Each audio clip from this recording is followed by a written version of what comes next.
Então balanço, rodo baixo e põe a sola pra gastar. E vou de brilho e salto alto, chego da night pra causar. Já foi crush de jogador de futebol da seleção. Aquenda, artista de novela e modelo malhadão. Tá passada. Embalo numa festa glamurosa, sou assim chique e charmosa, todo mundo quer pegar. Não pego fila, me paga um drink, se isso tá na pior. Chego sambando se tem convite.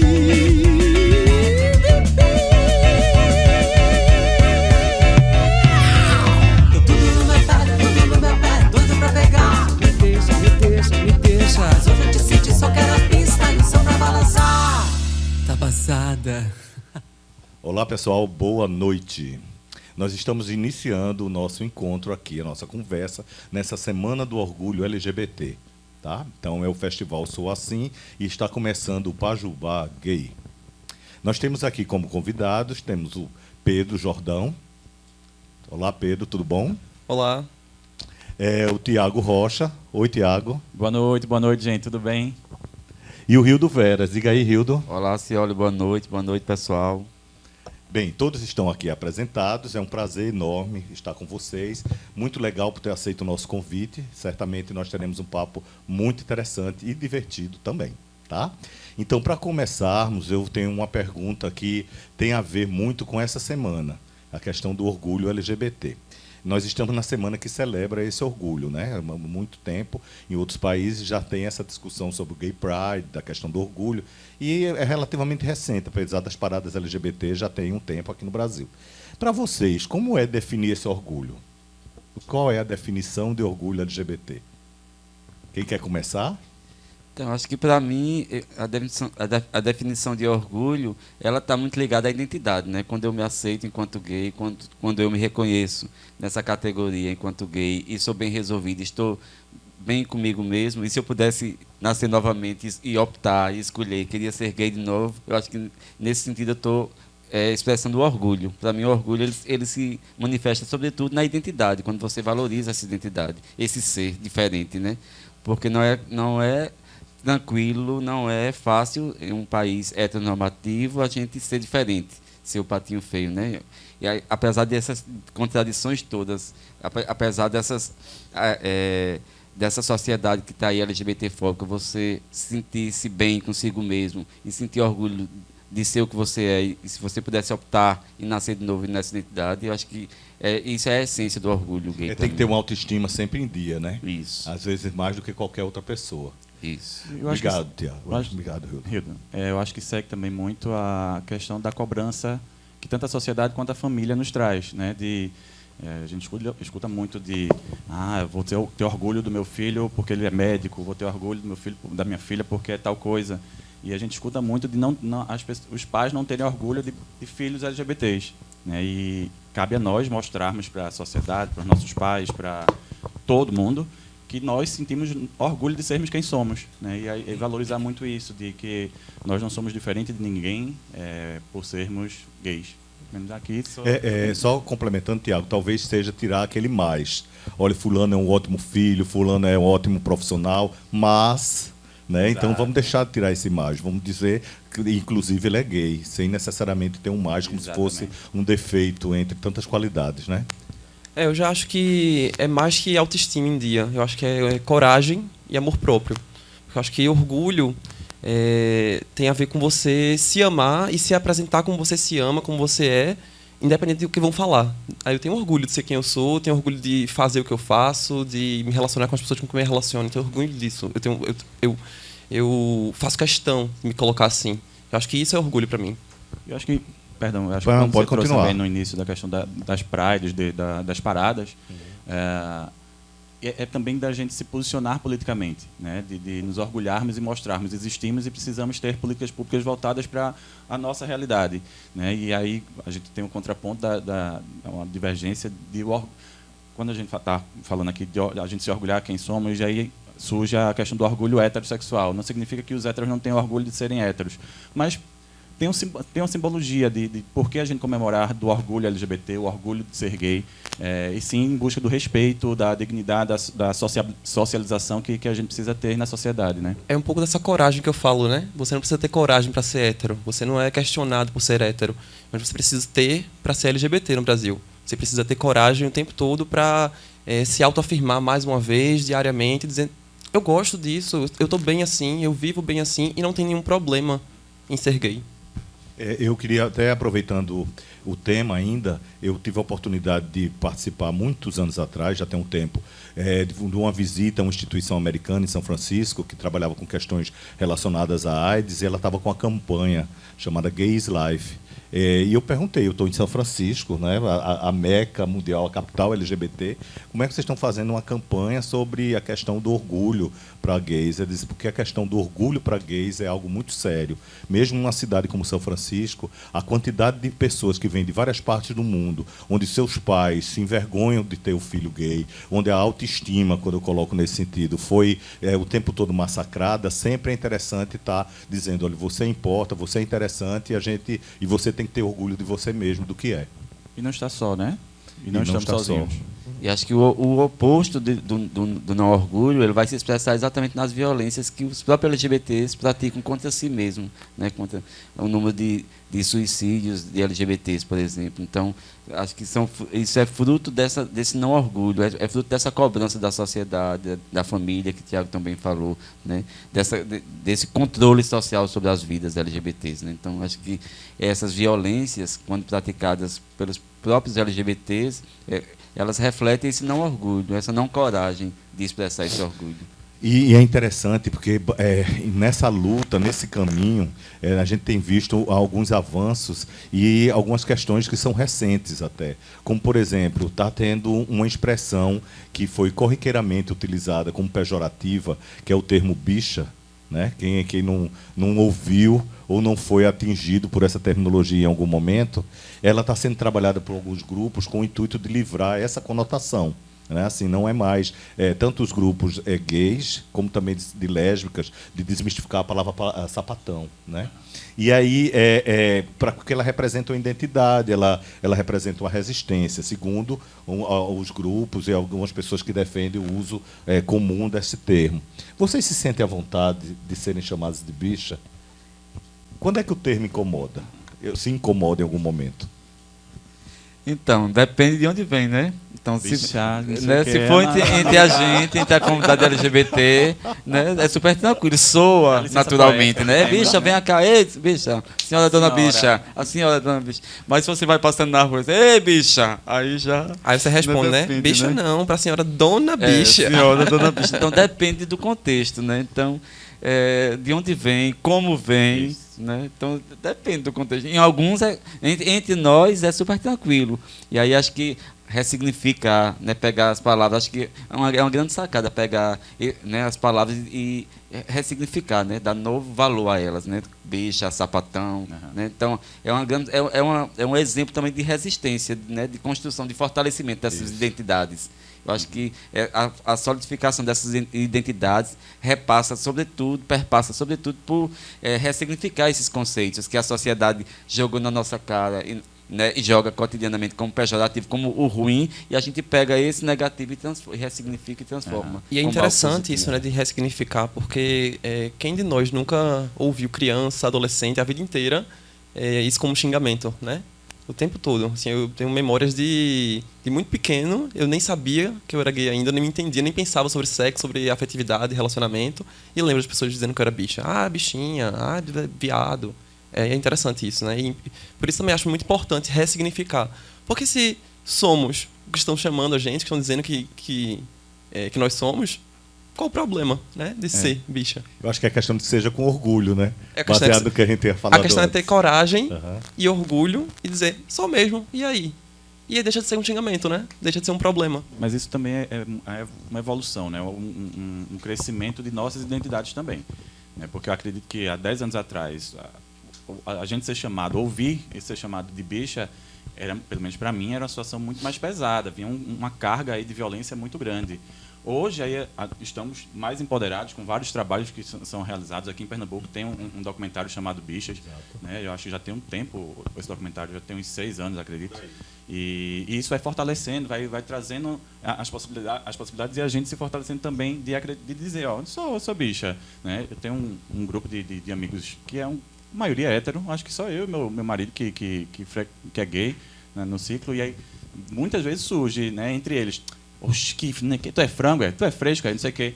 Aí eles não se tocam ainda. Aí cabe a mim, né, militante o tempo inteiro, de uma forma um pouco mais suave, porque estou ali entre amigos, e dizer, oxe, bota meu nome aí, me chama ele, oxe, tá feito água, e não sei o quê. Então ele já começa a mudar e a brincadeira já vai se tornando algo que eles pensam 2 vezes para poder xingar o outro da nossa sexualidade.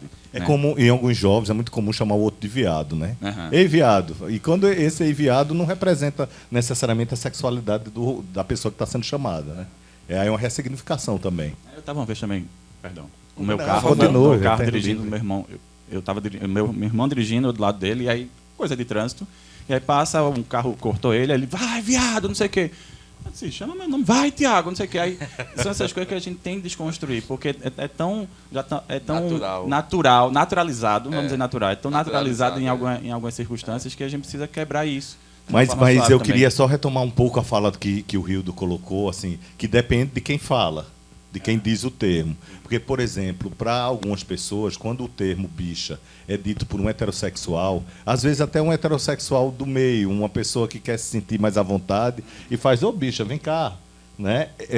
Nem todo mundo se sente à vontade. É como se esse termo estivesse restrito à comunidade. A comunidade pertence e a comunidade se sente confortável de tratar o outro de igual para igual, chamando um do outro de bicha. Mas quando não está na comunidade, isso soa um pouco diferente, é verdade? Eu concordo com assim? você, mas eu acho que, em parte, também tem uma outra questão. Esse exemplo que o Tiago falou agora, de um grupo de amigos heterossexuais, e ele e o marido são os únicos gays do grupo. E ele não sente um desconforto, ele, às vezes, trabalha isso com os amigos, né, para que eles mudem também, dê a virada da chave na cabeça. Eu acho que essa questão é muito importante a gente falar sobre, porque se você parar para analisar, de forma geral, fora dos ambientes gays e dos relacionamentos de amizade e afetividade, a palavra bicha é sempre usada como uma coisa ruim. Ninguém chama o garçom, o pessoal fala, rapaz, amigo, jogador, ninguém chama, ei, viado, ei, bicha, como uma coisa corriqueira. Não é uma coisa sem uma carga negativa ainda. E aí, eu acho muito importante o que o Tiago fala, de detectar quais contextos a palavra não está sendo usada de forma pesada, de forma negativa, e quais ela está, para que a gente possa se posicionar nesses contextos e delimitar. Olha, aqui não, assim não. E em outros espaços permitir, inclusive se relacionar com as pessoas permitindo que elas te chamem assim. Uhum. Eu não sei se vocês lembram da situação que teve com o Gilberto, o Gil do Big Brother, que o rapaz lá, o dirigente lá do clube de futebol, tem áudios dizendo aquele viado. Enfim, aí eu acho que teve uma manifestação naquele período que aí a hashtag orgulho de ser viado.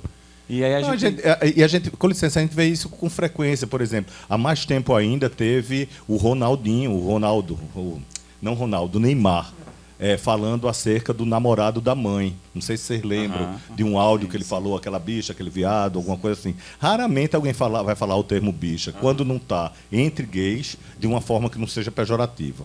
Às vezes até para você se aproximar. Algumas mulheres amigas de gays começam a utilizar, porque tem isso também, né, gente? A linguagem LGBT, a linguagem gay está no mundo, né? Ou seja, quem nunca falou que a situação está uó? Né?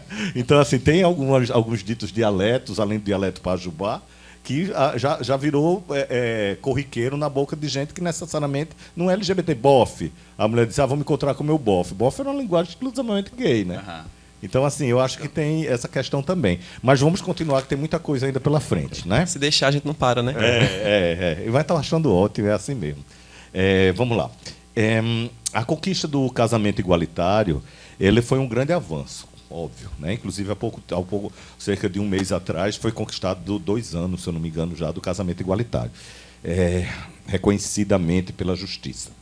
Para alguns líderes nacionais do movimento, isso realmente, apesar de ser um avanço, foi despendido muita energia para essa conquista. Né? Parecia que a única coisa que se importava, que era necessário para a comunidade LGBT, era casar, né? Na visão desses críticos em relação a isso. E porque eles acham que há bandeiras mais importantes, além disso. Então, muito tempo se queria casamento, o que é que o Papa acha, o que é que as igrejas acham, casamento, como se todas as questões que os gays estão envolvidos e que os gays precisam é casar. Em relação a essa crítica, vocês concordam? O que é que vocês acham disso? E quais seriam as outras bandeiras que são tão necessárias, além do casamento igualitário? Primeiro eu queria pontuar uma coisa muito importante sobre a questão do casamento igualitário, né? Que a gente, como você falou, tem 10 anos, fez no mês passado, em maio, completou 10 anos que o STF... Falei 2, ó. 10 anos. Uma conquista importante, né? Uhum. E, aliás, a união estável completou 10 anos e o casamento completou 8 anos. Já? Então tá. Mas é muito importante, quando fala disso, lembrar que não é lei, né? É uma decisão do judiciário. E 10 anos depois, a gente não tem ainda uma lei que garanta esse direito. Então, no Brasil, a gente ainda tem muito para ser discutido sobre isso. A gente tem que pensar no legislativo, nos políticos que a gente está elegendo, no nível do conservadorismo, né, com o presidente que a gente tem. É uma situação muito complicada ainda. A gente não tem uma lei que garante o direito. É uma decisão do judiciário, que pode ser revogada a qualquer momento. Né? O judiciário pode ter outras pessoas lá e pode mudar e não pode mais. Né? Então, é muito importante pontuar isso. Sim. Mas eu acho que é complicado também a gente ter a questão do casamento somente como a pauta mais importante, como uma coisa mais séria, porque a gente tem saúde, né, para falar, a gente tem preconceito na rua, a gente tem tanta coisa, né? Eu acho que saúde é uma das pautas mais importantes, porque o atendimento médico muitas vezes não ocorre com qualidade, porque um homossexual não se sente à vontade, porque o médico não deixa ele à vontade, porque não pergunta algumas questões. Então você precisa procurar espaço para receber determinados atendimentos com qualidade, com atenção.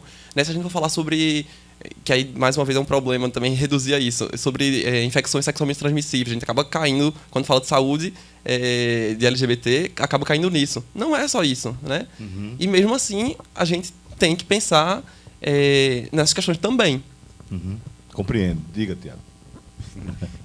Eu confesso que eu não acho que tenha pauta mais ou menos importante. Uhum. Eu acho que todas elas têm a sua importância em determinado momento. Com a pauta do casamento entre iguais, nos trouxe várias outras possibilidades, né, que quebrou várias demandas que a gente não tinha inserção. E isso, sim, foi uma conquista enorme.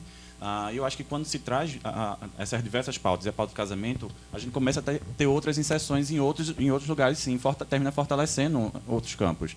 Tanto na saúde, na educação, na inserção do trabalho. Nós, homens gays, cis, é mais fácil, um pouco mais fácil da gente se socializar em busca de trabalho. Imagina as mulheres travestis, transexuais, que a gente ainda tem um mercado de trabalho muito limitado e muito menos aceito. Não consegue nem entrar, né, no mercado de trabalho. Nem estudar. Né? Ela é expulsa desde a escola. E não consegue ter uma formação adequada para poder exatamente ocupar um lugar de trabalho. E eu acho que são conquistas diversas. Né? Eu acho que nós participamos em vários momentos de construção. Lá atrás, que não tinha nada, a gente brigou para ter a primeira conferência LGBT. Foi um marco, me lembro até hoje, a primeira conferência nacional, todo mundo chorando, o presidente estava lá, o presidente fazendo fala em respeito à população LGBT. Eu acho que todas as conquistas são merecidas. E elas somam umas às outras. Total. Né? Agora, lógico, a gente não pode se prender e ficar naquilo lá. Né? Eu acho que as coisas têm um crescimento. Diga, Hildo. Então, é isso que o Tiago disse, queria reforçar a fala dele. Em cada momento histórico, em cada época, nós temos as bandeiras prioritárias. Né? Então, hoje o casamento não é mais porque a gente já tem uma série de conquistas aí. Mas há 10 anos atrás era a nossa principal bandeira de luta. Né? Naquele momento era de suma importância. E nós fomos conquistando isso aos poucos. Tivemos primeiro a união estável, depois que o STF reconhece o casamento. Essas uniões estáveis podem ser transformadas em casamento. Né? Então foi super e hiper mega importante naquele momento histórico, que ainda é hoje, porque as conquistas, Tiago já citou algumas, mas nós estamos falando da ressignificação do conceito de família. Então esse casamento ele trouxe essa possibilidade de ressignificar o conceito de família. Né? Por isso que mexeu tanto com a sociedade. Quando a gente estava falando de casamento, naquela época a gente estava falando do casamento civil, e a gente estava necessariamente discutindo o conceito de família, que não é mais aquele formado pelo homem e a mulher, aquele casalzinho hétero, branco, né? E os filhos, aquela família doriana, não, do comercial de margarina, não. Né? Nós ressignificamos esse conceito de família. Pode ter comercial de margarina, mas com casais gays também. Pode ter, exatamente, mas com novos casais. Né? Então, nós ressignificamos. Então, é uma das grandes conquistas, que forçou, inclusive, inicialmente não era a história do casamento religioso, mas que forçou algumas igrejas, inclusive, a aceitarem o casamento, né? Religioso. A Igreja Anglicana do Brasil já realiza casamentos religiosos de pessoas do mesmo sexo. Então, a partir dessa decisão do STF. Então, foi uma decisão super histórica. Ela mexeu nas bases, nas estruturas do conservadorismo, da nossa sociedade hipócrita, machista, heteronormativa, conservadora. Ela mexeu nessas estruturas. Por isso que é uma das principais conquistas do movimento LGBT no Brasil. Porque delas, como o Tiago já bem colocou, vem tantas outras conquistas, né, que a gente, ainda hoje, 10 anos depois, a gente não consegue mensurar quantas conquistas a gente está no dia a dia. Né? No dia a dia a gente pode elencar dessas conquistas, fruto daquela primeira lá de 10 anos atrás. E quantas coisas a gente ainda tem para conquistar. Ainda tem. Não é algo tão fácil. É muito lento as coisas. Então, qualquer ganho que a gente tem é uma vitória. A gente tem que comemorar. Eu lembro que todo mundo vai lembrar o beijo, tão esperado beijo gay nas novelas da televisão. E parecia uma Copa. As bichas todas gritando. As bichas todas, a gente, né, gritando com beijo de Félix e Carneirinho. Não foi? Coincidentemente, Thiago, o primeiro beijo na novela foi no ano em que o casamento foi permitido, em 2013. Olha só. Então, é muito simbólico. Coincidentemente não, né? Provavelmente, naquele momento, não tenho memória para analisar isso, mas certamente teve uma influência, né? Eu queria, ainda em relação a esse tema, eu lembrei de uma fala do escritor João Silvério Trevisan, que é um escritor que tem um livro, para quem não conhece. Maravilhoso. Muito bom, chamado Devassos no Paraíso. Né? Já tem várias edições, inclusive a mais recente, uma edição atualizada. E o João Silvério, uma oportunidade que eu participei de um seminário, ele dizendo que assim, o único movimento que luta pelo direito de amar é o movimento LGBT. Porque é uma luta pelo direito de ser feliz, de amar as pessoas com quem ela se identifica, com quem tem desejo. Não é um movimento por teto, não é um movimento por emprego, não é apesar que tudo isso também vem junto. Mas a essência do movimento LGBT é o direito de amar quem você quer, de sentir inclusive prazer a si mesmo, né? Isso. E acho que é o mais importante, porque muitas vezes não é uma pauta individual de algumas pessoas do movimento amar outro. Né? Eu posso estar bem sozinho, eu posso ser solteiro e não querer casar, não querer constituir família. Isso. E tá tudo bem, né? Mas claro. eu quero ter o direito de me amar e de me expressar. Né? Talvez o amor não. continua sendo muito importante. Ainda é a pauta principal do movimento. Talvez não por acaso, essa pauta iniciou talvez mais forte, porque era o direito de mostrar o afeto, né? Assim, dizer, olha, eu sou casado até hoje, para algumas ainda não é muito fácil, e, por exemplo, a morte do Paulo Gustavo esse ano mostrou um pouco isso, quando reiteradamente havia alguém colocando, porque o marido do Paulo Gustavo, então, assim, para muita gente isso ainda é muito novo, sim, mesmo passado 10, 8 anos. Né? Pois bem, gente, o assunto está ótimo, o papo está uma delícia, certo? Mas a gente vai ter que dar uma paradinha para um intervalo e uma apresentação artística. Então, vamos para esse break. Pode ser? Sou assim.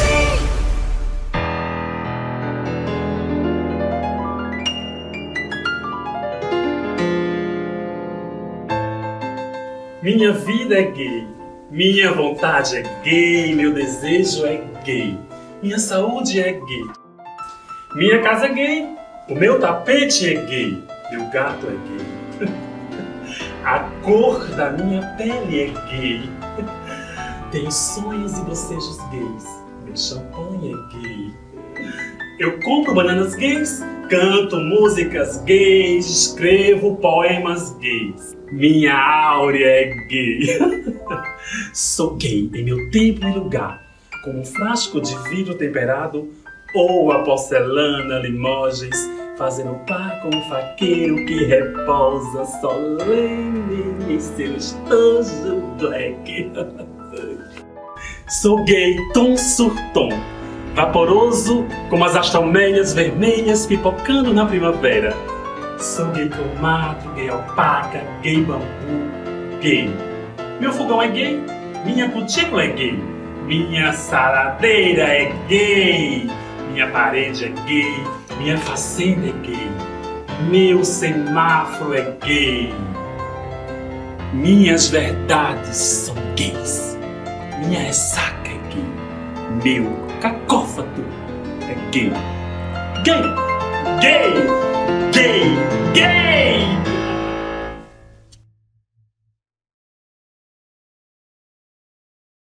Festival Sou Assim, um manifesto contra o preconceito. Bem, gente, voltamos ao nosso bate-papo, né? Depois dessa apresentação muito legal. E temos mais perguntas e mais coisas interessantes. Deu calor a apresentação aqui. A gente Pois é, e a gente estava conversando, apesar do assunto estar tão sério desde o início, mas nós falamos coisas sérias também. Inclusive no intervalo, né? Porque inclusive essa questão que entrou no intervalo, de que sempre as pessoas esperam que um grupo de gays, ou até um gay só, é que vai fazer a festa. É a andorinha que faz a festa, né? Não tem assuntos sérios, não tem pautas interessantes. É sempre uma grande festa. E não é isso. Né? A vida não é uma grande festa, dos gays também não. Mas também tem festa, não tem, gente? Então, vamos adiante. Tá? Bem, a gente está falando de diversidade, certo? Deixa eu mudar aqui, senão ficou tudo de cabeça para baixo. Espera aí. Tá. Você está melhor que o Faustão. Agora voltou, ficou. Bem, vamos lá.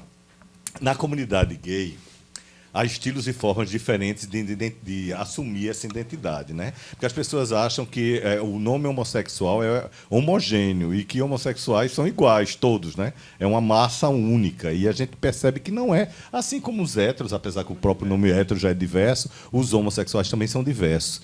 E no estilo, na forma de ser. Então, há aqueles que se diz fora do meio, barbarizam no subúrbio, né? Mas, assim... Não vai a boates gays, não vai a bares gays, não vai a locais LGBT. E aí, quando você está nas salas de bate-papo, olha, eu sou fora do meio. Não está bom. Ele está no centro, mas não está no meio, enfim. Tem esses fora do meio. Tem aqueles outros também que se intitulam as Barbies, né, que já é um movimento. O Tiago já está mais fortinho quase que a Barbie, Tiago.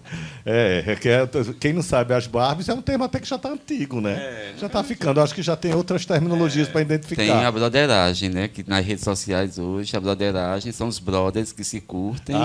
Boys. Boy com boy, mas que não, em nenhum momento passa pela cabeça deles serem taxados de gay. Então... e é outra discussão mais ampla. Mas, voltando ainda para o tema da questão da diversidade entre gays, há aqueles que são mais fortinhos, que são malhadinhos, que antes ou ainda hoje são intituladas das Barbies. Tem também os ursos, né? Que são os gordinhos, peludinhos, altinhos, até os mais velhos, as comunidades ursina.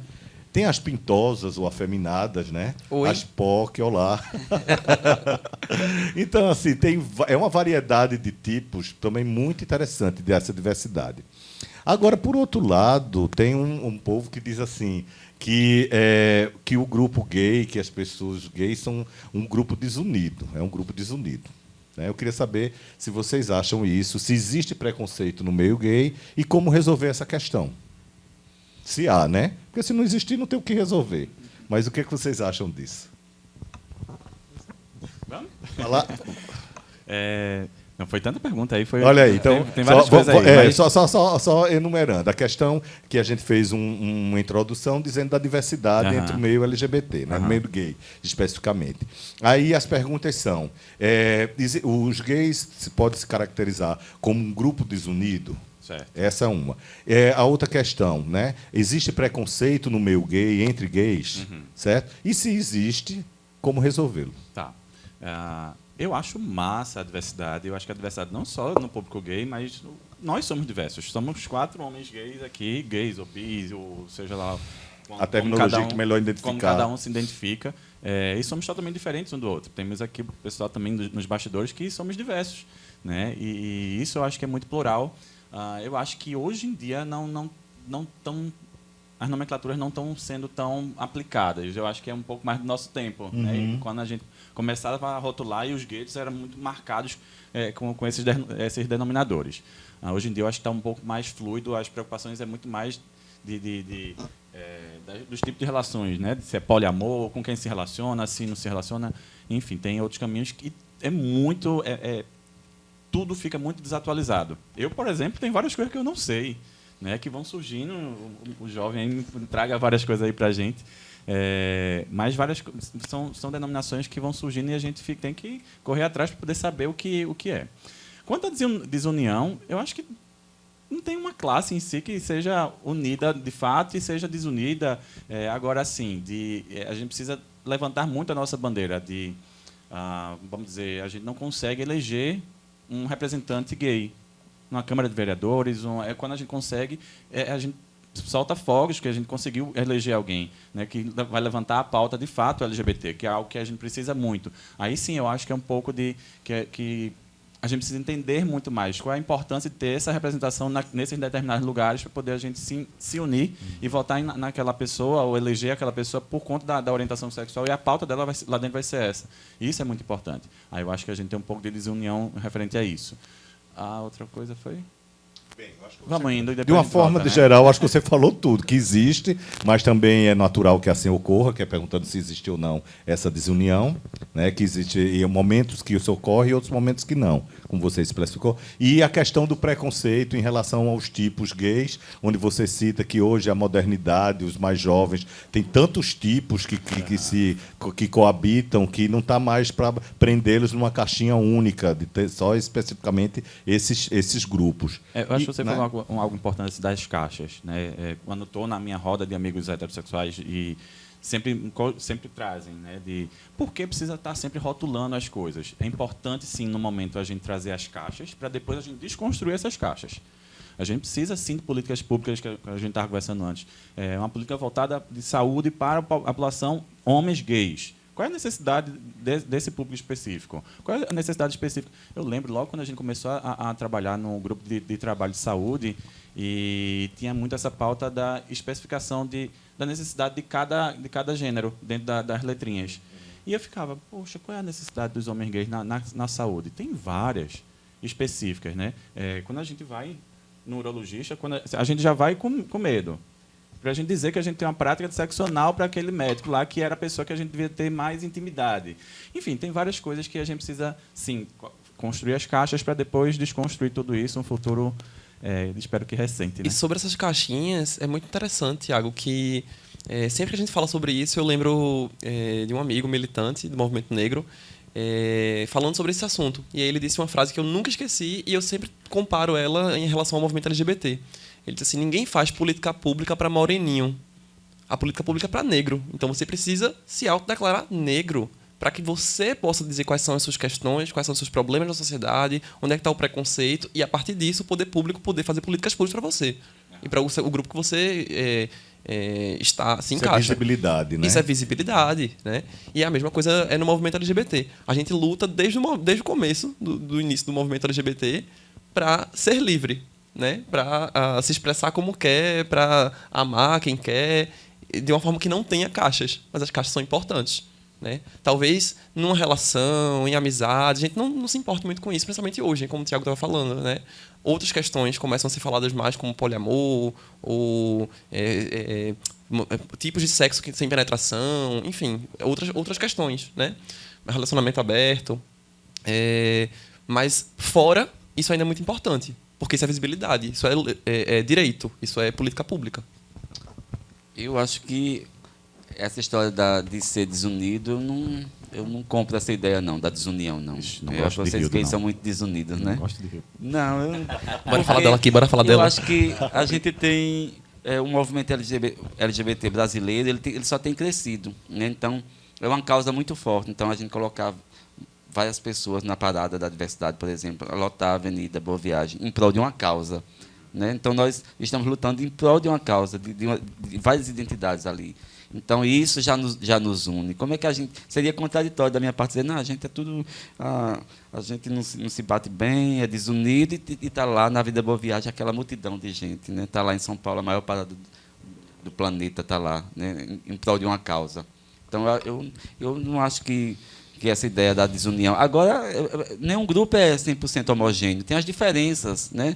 As identidades, elas vão se construindo. Os partidos políticos, eles têm dissidências entre si. Pois é, exatamente.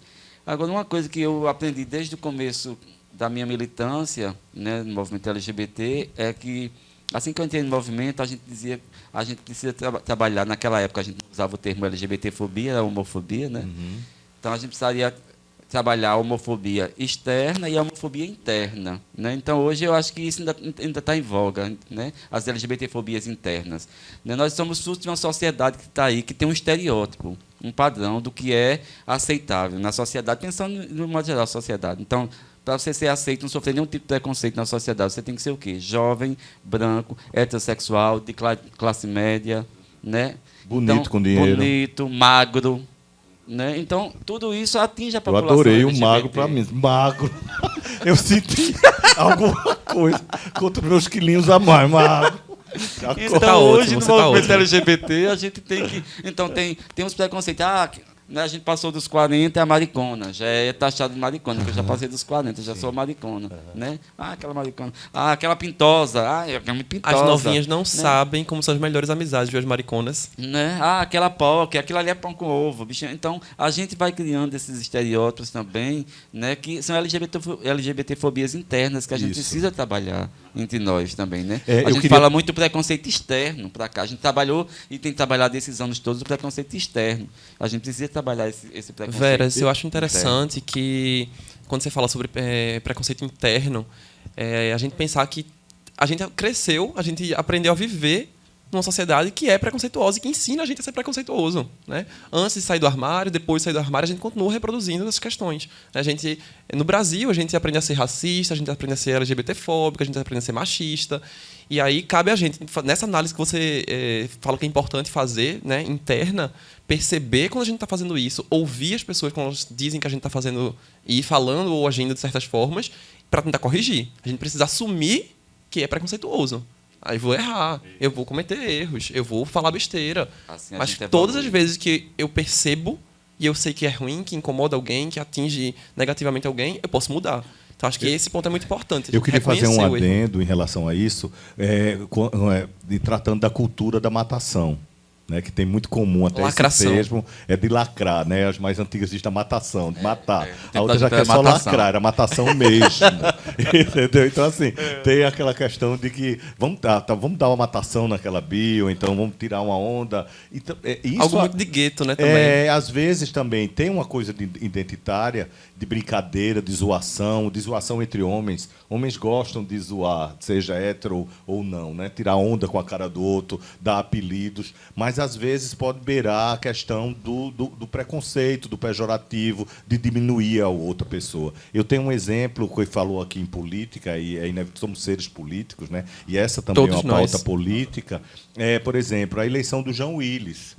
Certo? Eu não vou aqui fazer uma defesa de Jean, não é o caso. Mas eu escutei muito LGBT dizendo eu não suporto aquela bi, eu acho que aquela bi não tem nada a ver, eu detesto, etc. e tal. Então, qual vai ser o modelo que vai ser unânime? Certamente não vai haver unanimidade. Mas em determinados momentos, como aquele, com tão poucos representantes, tem mais a gente que dá a força. Como a gente viu também numa eleição recente, em que teve um crescimento da direita, e a gente reconhecer agora a existência de gays de direita, de LGBTs de direita. Então é muito diversa essa questão, né? da diversidade sexual dentro do universo gay. E quando você fala sobre isso... diversidade, na realidade, nem só sexual. E quando você fala sobre isso, de eleição especificamente, eu acho muito importante a gente valorizar essas pessoas que estão colocando a nossa pauta lá. São poucas, né?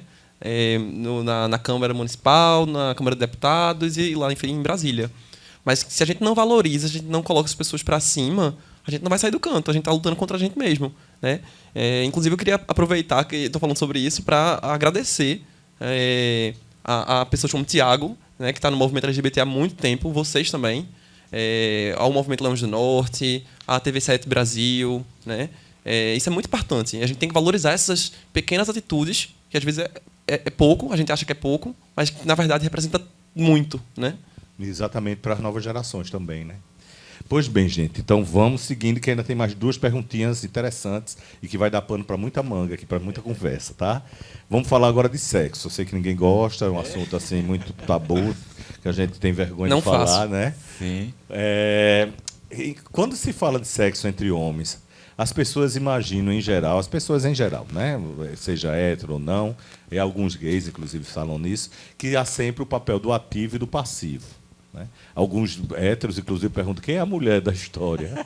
Né? Ainda tem isso. Antigamente diminuiu um pouco, mas sempre fica uma interrogação nesse sentido. A valorização do ativo em detrimento do passivo. Então, essa questão do ativo e do passivo sempre surge. Vocês acham que essa definição é necessária? Percebe-se que essa nova geração está mais fluida em relação a isso. Vocês concordam? E, em geral, o que é que vocês pensam sobre o assunto? Eu acho que como o Pedro trouxe. A gente Todo não mundo gosta de olhando falar pro sobre Pedro. sexo, não. Mas eu acho que como tu trouxesse em algum outro momento de. Esqueci agora. No momento que ele trouxe em relação às tribos, o casal, o poliamor, as outras discussões que essa geração está trazendo. É isso. A questão do machismo que nós. Lembrei. Quando você falou, nós somos ensinados, né? A sociedade nos ensina a sermos quem somos, e aí cabe a nós, seres políticos, começar a trabalhar o que foi ensinado para a gente desde sempre. Né? Desde pequenininho vai nascer alguém, tá? Não sei quem está grávida. Tem que descobrir o sexo para ainda... eu odeio esse chá revelação. Eu também odeio chá de passou revelação. Um tempão para desconstruir isso de azul e rosa, de menino e menina, aí lá vem esse chá revelação com azul e rosa de novo. E aí a gente começa a rotular... Criei um dia para um chá de revelação que é tudo amarelo. Imagina. E aí a gente começa a trazer essas rotulações e aí o machismo impregnando ali. E aí cabe exatamente nessa coisa de ser ativo ou ser passivo. E para nós, homens gays também, da nossa aceitação, a nossa socialização em ser ativo é o máximo. Né? Chegar ali naquele lugar, em determinada situação. Eu lembro logo quando eu entrei... A valorização do ativo, inclusive Total. do grupo. E essa é a representação do homem, de ser homem, e aí traz essa carga da responsabilidade, e o passivo é relacionado exatamente à questão da mulher, né? De ser a mulher da relação, e aí a gente começa a colocar essa pessoa que é passiva como menor, como... Não, e numa visão pejorativa e preconceituosa do que é ser mulher, né? Exatamente. Porque tem mulheres que As são questões muito de mais gênero. ativas do que homens, Exato. hétero. E o que é ser ativo, o que é ser passivo. passivo? Né? Eu acho que... E aí, falando sim de sexo, o sexo é o que as 2, 3, 4, 5 pessoas quiserem fazer naquele momento e ser livres sobre isso. Agora, Da forma que for, né? Com penetração, sem penetração. E da forma que for acordado. Eu acho que isso que é o importante. É o diálogo ser acordado, é isso que a gente topa, vamos embora. E se respeitar um ao outro, a outra, enfim. Hildo? Eu acho que essa confusão toda ela vem historicamente nos apurrinhando o juiz, porque a gente sempre... A sociedade ela é expert em misturar práticas sexuais com identidades sexuais. Né? Quando a gente bota tudo no mesmo balaio, aí dá essa confusão. Não é, né? Não é a mesma coisa. Uma coisa é a prática sexual, é o ato sexual, é o seu desempenho sexualmente falando. Né? Outra coisa é a identidade de ser gay. Né? Eu posso ser gay, eu conheço gays que só são ativos, né? Normalmente não se permitem a ser passivos, né? E no imaginário como não é gay, então ele vai ter que ser passivo. O boy é o ativo, né? Então, o popular hoje, é o que come. É o que come. Então, para ali, hoje, esse história do ativo e passivo já está superado. Hoje já tem um novo termo que está muito em voga, que é o participativo. Né? Muitas vezes, você é ativo ou ativo? Eu sou criativo, sou participativo. Né? Criativo é ótimo. Né? Porque essas 2 caixinhas elas já não dão mais conta dessa diversidade sexual, dessas práticas sexuais. Quanto mais foram surgindo identidades, né? Quanto mais a gente lutou por climas favoráveis de respeito à diversidade sexual, mas as pessoas elas vão se liberando. E é isso que os meninos já colocaram entre 4 paredes, com consentimento, vale tudo. Né? Então, aquele estereótipo, muitas vezes, do machão que está ali na sociedade, do hétero, do machão, muitas vezes pode ser o passivo e qual o problema, e tudo bem. Né? Não tem que necessariamente ter essa carga. Né? Não tem necessariamente que ter. Eu quero colocar uma pitadinha de polêmica nesse sentido, de que também há aquelas pessoas que se realizam em papéis de passivo, exclusivamente passivo, como outras exclusivamente de ativo. E que na relação, que está muito ligada a fantasias eróticas, a fantasia, o fetiche daquela pessoa é por um ativo. Não à toa, e até que a gente vê muito isso na comunidade LGBT também. Não à toa que esses tipos os bombeiros, policiais, os mecânicos, aqueles tipos... O YMCA. O YMCA, exatamente. Exatamente. É aqueles tipos eróticos em que vai fazer o striptease, né? Nunca é uma pessoa comum ou simples ou uma pintosa. Né? Se busca a representação do macho. Inclusive, quando se você passa um pouco pelos aplicativos de paquera, é muito frequente assim, descarto afeminados. Né? Não gosto de pintosos. Né? Prefiro héteros, ou sou passivo. Fora do meio. O fora do meio. O que eu estou querendo colocar com isso é porque, segundo o que vocês colocam, o que vocês falam, e também trazendo isso de volta, tudo é muito diverso. Vai ter aquelas pessoas que preferem os ativos, preferem o boy magia, o bofe, de preferência o bofe do subúrbio, o cafuçu. E vai ter aquela outra que não vai ter problema com relação a ser participativa ou querer alguma coisa mais fluida. Tem aquelas outras que são duas bem pintosas e estão casadas. E que adoram o sexo que fazem, não é isso? E tem os dois que são mais machudos, que estão juntos, né? São mais masculinizados e estão um casal. E também eu vou acrescentar aí o HSH, né? Não sei se é uma nomenclatura que ainda se usa hoje em dia. Eu acho que ele tem mais no movimento de luta contra a AIDS, né? As terminologias relacionadas. HSH é homem que faz sexo com homens. É uma terminologia que surgiu no movimento de prevenção e de combate à AIDS, especificamente, por um profissional chamado Richard Parker, que é um antropólogo americano, que trouxe isso, e também o Luiz Motti também incluiu. E esse é um termo que é muito usado em termos epidemiológicos, exatamente para trazer para dentro aquele cara que transa, que eventualmente faz sexo com outro homem, mas ele não se intitula gay nem bissexual, ele apenas, para ele está no papel de penetrador. É a do broderagem de hoje. Então, nas redes sociais tem muitas só curto na broderagem. Então, é aqueles caras másculos, boys, que curtem outros boys e que em nenhum momento você usa taxá-los nem de bissexual, quanto mais de gay, porque eles não vão assumir essa identidade, esse papel. E não significa que sejam só ativos, não, viu? Pois é. E que, sinceramente, tá tudo bem.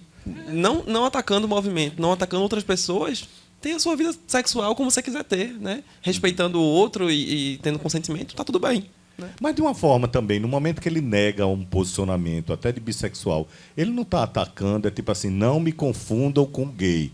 Eu sou da broderagem. Esse é o ponto. De uma certa forma, essa negação é isso. Mas acho que depende de como essa negação é feita, né? É uma coisa, eu acho, né? Posso estar errado. Claro. Mas acho que uma coisa... Não tem certo e errado aqui, não. É um bate-papo de opiniões. Ótimo.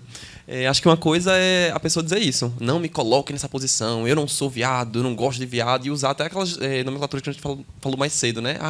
A bichinha, não sei o que, eu não sou isso. Outra coisa é você dizer, eu só curto broderagem. Isso. Tá tudo bem. É isso que o Tiago trouxe, e acho que os preconceitos eles vão se atualizando também, né? Em tempo de redes sociais e tudo, eles vão se atualizando, assumindo novas roupagens, né? Mas são os velhos preconceitos de sempre. Então, a broderagem de hoje, de certa forma, é dizer, eu não sou aquela bichinha passiva, não me confunda, não. É uma agressão nesse sentido, é uma discriminação por dizer, não venha me confundir com aquela, né? Com aquela bichinha passiva que fala fino, não. Então, é aquela velha história do começo, de 10 anos e 20 anos atrás, né? Do ativo e do passivo, que o Tiago também já colocou aí, que o passivo tem que ser efeminado e tal, que hoje são esses brothers que não querem assumir esse papel da bichinha pintosa. Veras, tem uma outra questão também, como você falou, né? Hoje em dia as coisas vão mudando e tal.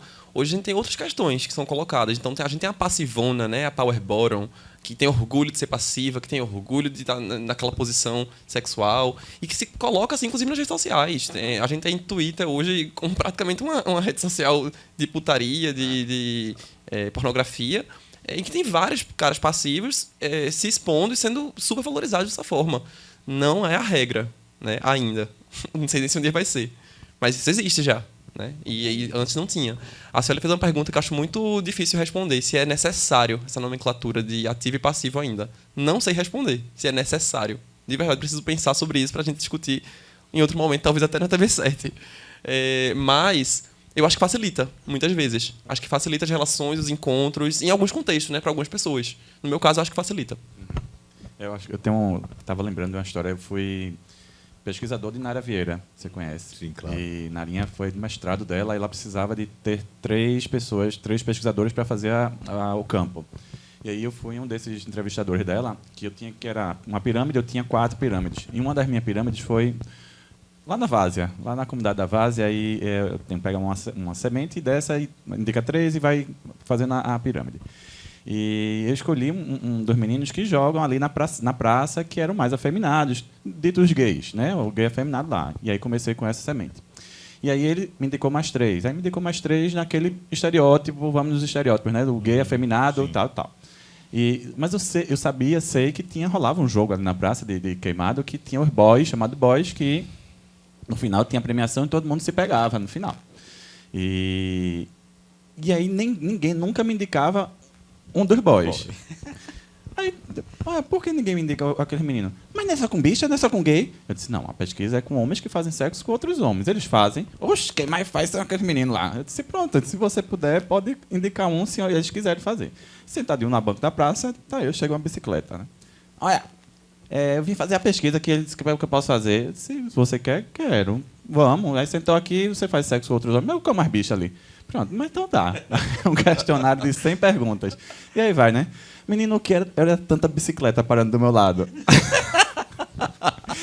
Que eu pegava o telefone, marcava, eu volto amanhã. Você faz a pesquisa contigo amanhã. Era bicicleta, horrores. Eu tinha umas 20 bicicletas paradas do meu lado para fazer a pesquisa.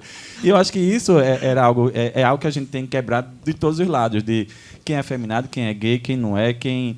Enfim, são relações, né? A gente se relacionar com pessoas e...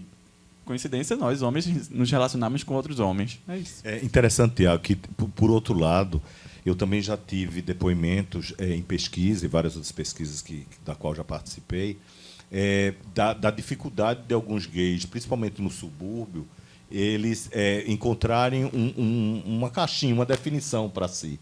Porque, tipo assim, para muitos, eu digo principalmente do subúrbio, porque foi a região da pesquisa, mas é tipo, ou você, o gay, ele é afeminado, ele tem trejeitos, ou ele não é gay. Entendeu? Não existe muito meio termo, ou ele vai ser a travesti. Entendeu? Então, assim, e para aqueles gays que não têm, não quer, naturalmente não dão pinta, são discretos, né? Sem o termo negativo do que é o ser discreto, né? Mas são discretos em relação a isso, que não tem esse perfil. Fica meio complicado para eles também, porque eles não querem ter que obrigatoriamente estar tendo que usar certas roupas para poder se assumir enquanto gay, mas também não querem negar que são gays. Acho que isso também se dá muito pela invisibilidade da bissexualidade, né? Também. O Bzinho da letra nunca é lembrado. As pessoas nunca falam. É sempre... eu tenho uma amiga que é bissexual, sempre foi bissexual, sempre se relacionou com homens e com mulheres, e há anos namora um homem. E todo mundo diz que ela é hétero. Mas ela não é hétero. Né? A gente não pode apagar a sexualidade dela, a orientação sexual dela, pelo relacionamento que ela tem naquele momento. E eu acho que por causa dessas questões não serem discutidas muitas vezes, e aí quando chega num espaço de subúrbio, onde a educação é mais difícil, onde diversas questões são mais complicadas, aí é que não fala mesmo, né? Acho que você entra numa seara que dar tema para outro programa. O preconceito em relação aos bissexuais, mesmo dentro do meio gay. Inclusive, assim, quando tem um amigo gay que começa a namorar com uma menina, todo mundo acha estranho. A gente rejeita nós mesmos. Rejeita, tira onda, diz que está querendo se... Às vezes não está querendo se esconder, é porque a pessoa é bissexual e que exerceu durante muito tempo mais a sua atividade enquanto gay, e de se assumir como tal, de ter o trejeito ou uma identidade gay, mas que também gosta de mulheres.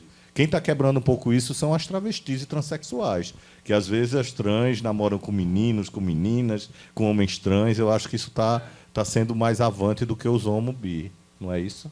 Sem dúvida, porque a gente tinha essa caixinha bem construída e, com o passar do tempo, essas caixinhas elas não vão dando conta das diversidades, né? Então, é isso que o Tiago já colocou. E, em um certo momento, essas caixinhas elas são importantes na construção, no fortalecimento dessas identidades. Mas, no decorrer da vida, essas caixinhas elas precisam, em algum momento, desaparecer ou se ressignificar também novamente, né? Porque elas não vão dando conta. Porque o grupo cresceu, né? A minoria está ficando cada vez maior.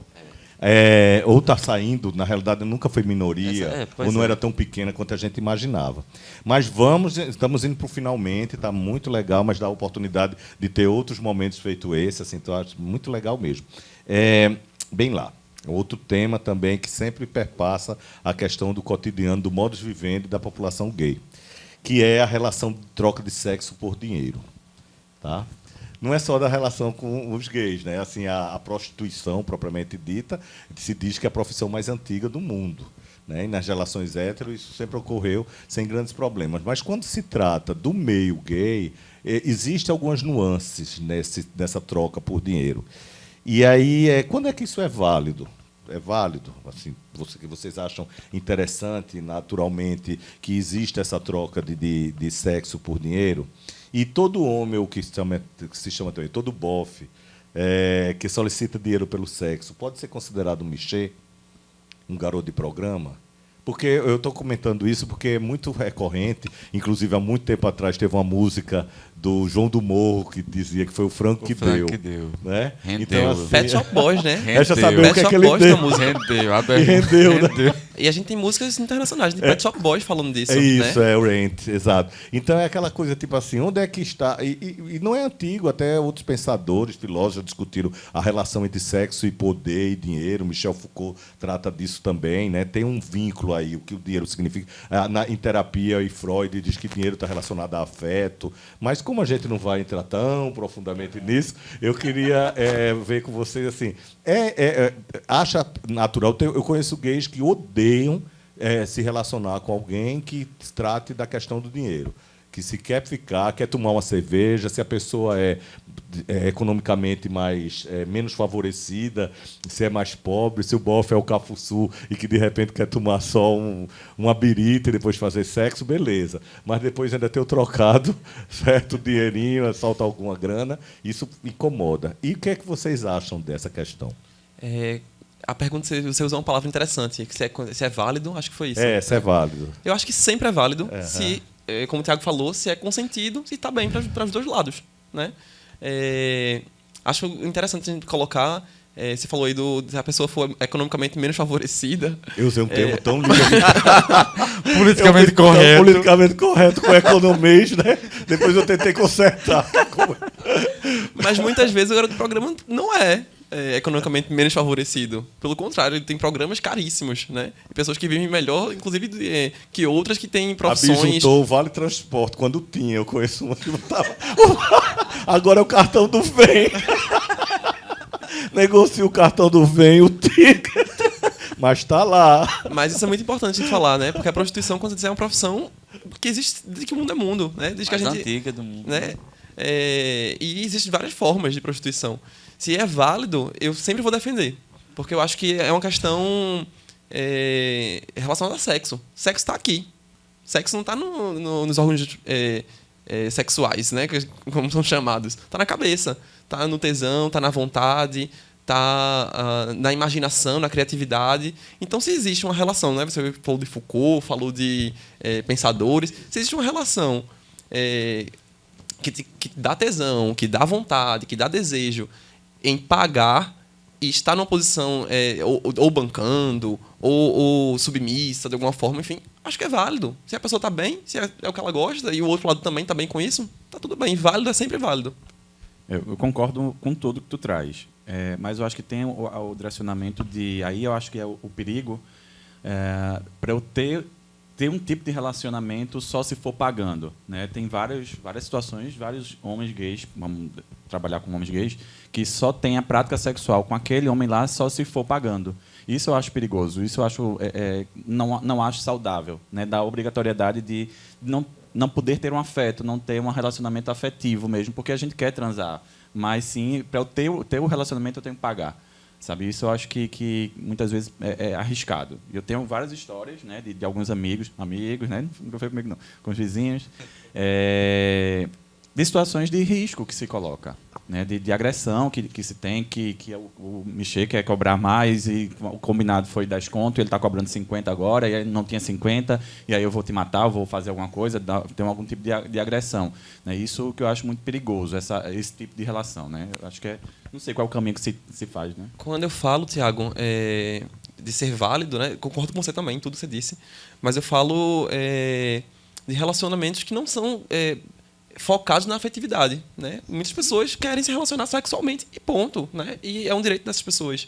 Então, eu reforço, acho que se está tranquilo para os dois lados, se há consentimento, se há respeito, se há né, mútuo, tá tudo bem. Inflaciona o mercado, por favor. Não inflaciona. Não, são esses dois parâmetros mesmo que eu gostaria de contemplar na pergunta, sabe? Porque tem aquele que está nas saunas, tem o cara que é mexer mesmo, mas tem outros que comumente se utiliza da troca por dinheiro para justificar a sua prática sexual. É tipo assim, eu transei quase toda semana com um gay diferente, mas não, é porque eu fui por dinheiro, né? Então, tem um pouco isso também. Mesmo que seja uma quantia irrisória ou um presente simples, mas algo que possa justificar, entre muitas aspas, a falha dele, o comportamento dele. Eu já fui mais preconceituoso com relação a sexo pago. Hoje eu sou menos. Não que tenha idade, alguma coisa assim tem a ver? A idade também. Mas é um outro ponto interessante, né? A questão da idade em relação ao sexo pago. E outras questões também. Brincando, mas a gente amadurece esse preconceito. Também. Né? E também o fato de você perceber que se existe a prostituição feminina, se os homens podem pagar por sexo com mulheres, por que os homens também não podem pagar por sexo com homens? Né? A gente não luta por relações igualitárias, então no sexo pago também. Então tem que assumir os ônus e os bônus. A gente vai ficar só com os ônus. E eu fiquei... Com licença, eu tenho um amigo que diz que homem é mais barato. Porque, às vezes, para sair com algumas mulheres... Também tem mulheres que pagam o banco dos homens, né? Também tem uma relação. Também. Mas alguns, para sair com algumas mulheres, aí paga o jantar, aí paga o motel, aí paga a birita, diz que sai tão caro assim. Né? E aí eu me percebi também, observando não só na relação sexual, mas em relações, né, afetivos sexuais, onde está muito em voga o jogo de interesses. E aí eu pude perceber também, observando da sociedade, que isso não é uma característica do meio LGBT. Nos casamentos héteros está assim de casamentos por conveniência. Né? Então, inúmeros casamentos aí que se mantêm pelo padrão financeiro de um deles, é o que mantém o relacionamento. Então, quando eu percebi isso, então tirei uma carga, um pouco do peso, da carga. Aí começou a abrir mais a carteira. Passar mais o cartão de crédito, os boys já atendem o cartão de crédito, facilita. Já tem um presentinho melhor, né? A moto foi dada. Bem, gente, olha, a conversa foi ótima. Eu quero mais uma vez agradecer a presença de vocês. Eu acho que a gente precisa tratar esses temas todos com leveza e com seriedade, com diversão, e com alegria e com temas sérios. Enfim, fazer essa miscelânea, isso é muito importante. Principalmente por a gente estar tratando no momento que nós estamos, né? Nessa semana que celebra o orgulho LGBT, o orgulho gay. É importante a gente bater nessa tecla, porque não está resolvido. Ainda tem muito pela frente, muita coisa pela frente. Precisa ter parlamentares LGBT ou parlamentares que defendam a causa com mais veemência, porque não precisa ser LGBT. Eu sempre advogo essa questão. É importante ter a representatividade. É legal que tenha uma pessoa LGBT, trans, etc., mas não é necessário exclusivamente. Eu costumo dizer que assim, eu não preciso ser negro para defender as causas da questão da população preta, da população negra. Eu não preciso ser índio para defender as questões do índio, né? Eu não preciso ser mulher para apoiar as causas feministas. E porque necessariamente com os gays, toda vez que você tem que apoiar, tem que ser taxado de gay, ou que outros que não são do meio não possam apoiar. A gente precisa, uma coisa bem antiga, de uma música do Beto Guedes, né? Mas também a antiguidade é posto, a gente precisa colocar, que é vamos precisar de todo mundo, 1 mais 1 é sempre mais que 2. Então é com isso que eu queria dizer para vocês que muito obrigado pela participação, e para quem está nos escutando, para quem nos viu, muito obrigado também pela participação e pela frequência que está aqui com a gente, tá bom? Valeu, gente. Até mais.